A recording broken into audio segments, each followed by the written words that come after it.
Do you know this feeling? Walking into a crowded room, and within minutes you already feel exhausted.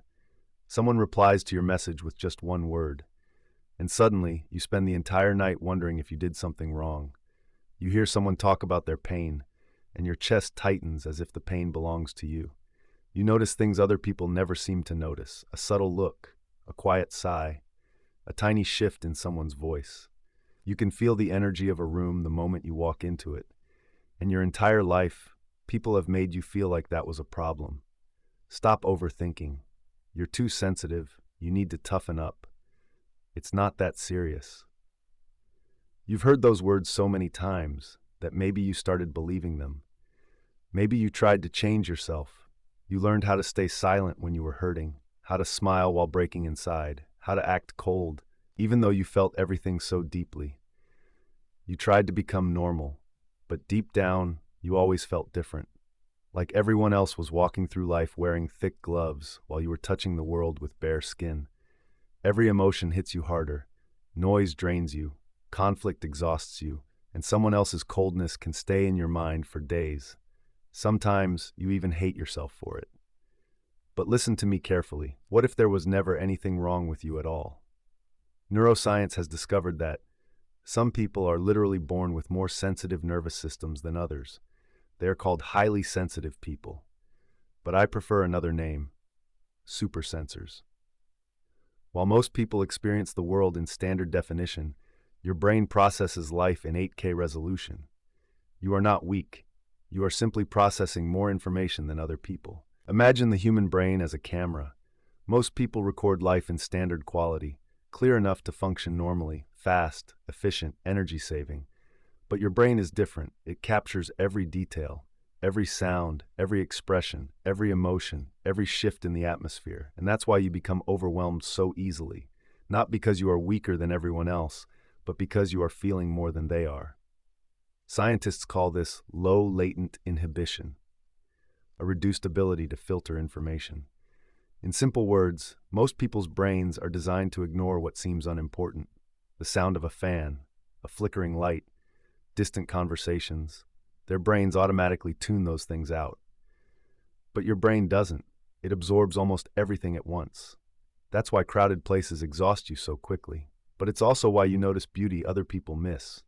You recognize loneliness behind someone's smile. You sense sadness hiding inside their eyes. You hear the things people never actually say out loud. You are like an emotional radar living in a world full of noise. And there's something else. Your ability to empathize is far stronger than you realize. There are cells in the brain called mirror neurons. They help humans feel what others feel. But in your case, that system is incredibly powerful. You don't just understand that someone is hurting.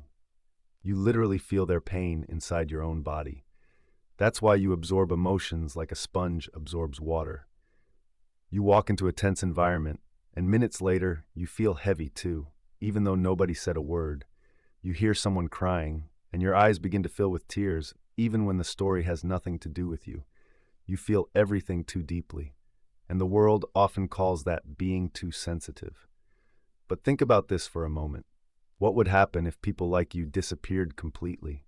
Who would notice someone silently suffering while they still smile?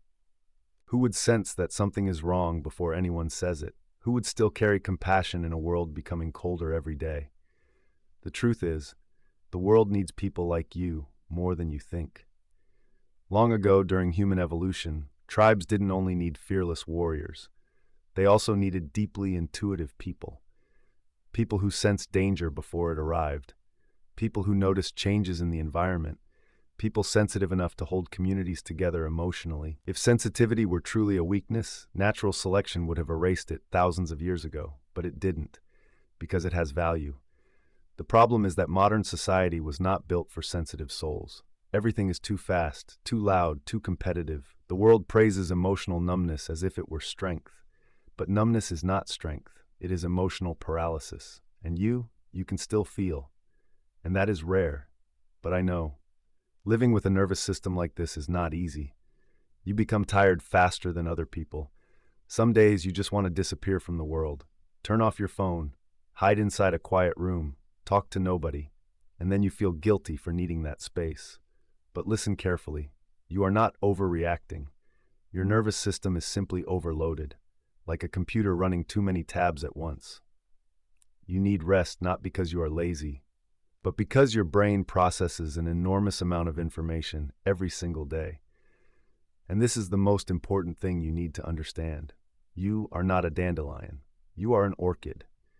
Dandelions can grow almost anywhere, in cracked sidewalks, in harsh conditions. They are resilient in their own way, but orchids are different. If placed in toxic environments, they wither quickly. And for years, maybe you blamed yourself for not being able to become a dandelion. But science discovered something beautiful. When an orchid is placed in the right environment, it doesn't just survive. It blooms with a level of beauty and complexity other flowers could never reach. And so do you. Around the right people, you shine. When loved correctly, you become gentle, creative, and emotionally profound in ways that heal others. You do not need to become cold in order to survive. You simply need to stop placing yourself in environments that damage your spirit. Stop forcing yourself to become the version society wants. Stop apologizing for your soft heart. This world already has enough emotionally disconnected people. What we are missing are people who can still truly feel. So the next time someone tells you that you are too sensitive, do not feel ashamed. Remember this: you do not experience the world the way other people do. You experience it more deeply, you feel more deeply, love more deeply, empathize more deeply. And in a world slowly losing human connection, maybe that is not your weakness. Maybe that is your superpower.